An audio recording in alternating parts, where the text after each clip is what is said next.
আগামীকাল রহিমের মায়ের জন্মদিন। অফিস থেকে ফেরার পথে হাতে একটা ব্যাগ নিয়ে বাসায় আসলে স্ত্রী দরজা খুলে দেয়।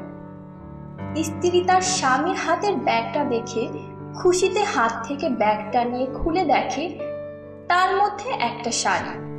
স্ত্রী অনেক খুশি হয়ে বলে, তুমি আমার জন্য এত সুন্দর একটা উপহার এনেছো। রহিম তার স্ত্রীকে বলে, না, এটা তো তোমার জন্য আনিনি, এটা মায়ের জন্য এনেছি। স্ত্রী কিছুটা বিরক্ত হয়ে বললেন, এই বয়সে তোমার মায়ের জন্য কিসের উপহার এনেছো?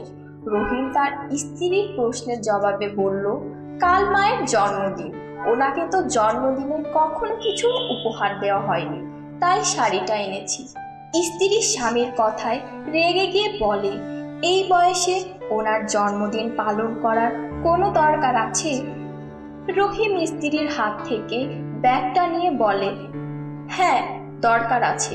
কথাটা বলে তার মায়ের রুমে চলে যায়। বৃদ্ধ মা শুয়ে আছে। মাকে ডেকে ব্যাগটা হাতে দিয়ে বলে, মা, এটা তোমার জন্য, কাল তোমার জন্মদিন, এই শাড়িটা পরবে। মা খুশি হয়ে ব্যাগটা হাতে নিয়ে বলে, শুধু শুধু টাকা খরচ করার কোনো মানে আছে? রহিম মাকে জোর গলায় বলে, তুমি কাল এই শাড়িটাই পরবে। কিছুক্ষণ পর রহিমের স্ত্রী তার শাশুড়ির রুমে যেয়ে বলে, আম্মা, আপনার শাড়িটা তো অনেক সুন্দর, আমার অনেক পছন্দ হয়েছে।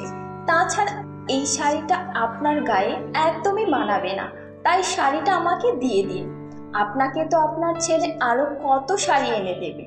শাশুড়ি আর কোনো উত্তর না দিয়ে ছেলের বউকে শাড়িটা দিয়ে দেয়। রহিমের স্ত্রী স্বামীর কাছে যেয়ে স্বামীকে বলে, আমি আসলে সন্ধ্যার ব্যবহারের জন্য সরি, আমাকে মাফ করে দাও। আমারও তো উচিত মায়ের জন্মদিনের জন্য ভালো একটা উপহার দেওয়া। আমি চাই মাকে এমন কিছু গিফট দেব যেটা দেখে মা অনেক খুশি হবেন।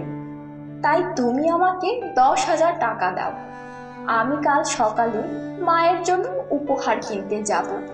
রহিম তার স্ত্রীর কথা শুনে খুশি হয়ে টাকাটা দিতে রাজি হয়। পরের দিন সন্ধ্যায় মায়ের জন্য কেক হাতে নিয়ে বাসায় ফেরে রহিম।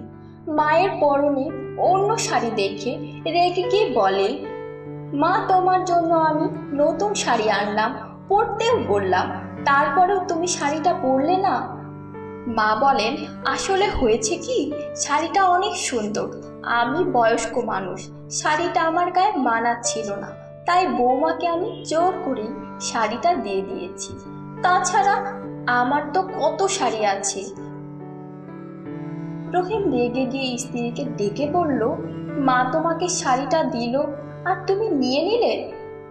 আর হ্যাঁ, ভালো কথা, তোমার না মায়ের জন্য গিফট আনার কথা, সেটা কোথায়? রহিমের স্ত্রী বলে, গিফট তো এনেছি, দাঁড়াও এনে দিচ্ছি।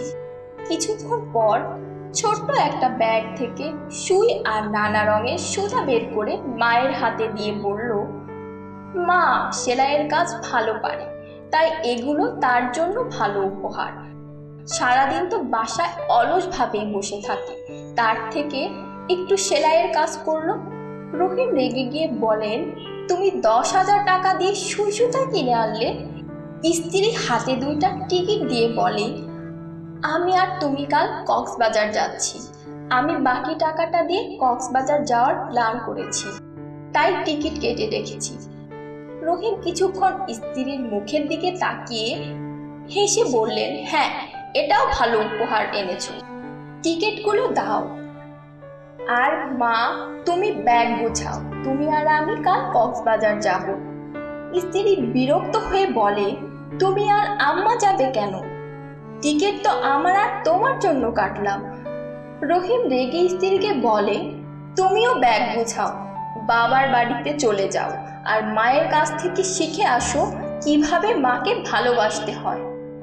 শাশুড়িকে মায়ের মতো মনে করলেই সংসার সুখের হতে পারে, তাই সংসারের সুখের জন্য বউদের উচিত শাশুড়িকে নিজের মা ভাবা, তাহলেই সংসার সুখ শান্তিতে ভরে উঠতে পারে।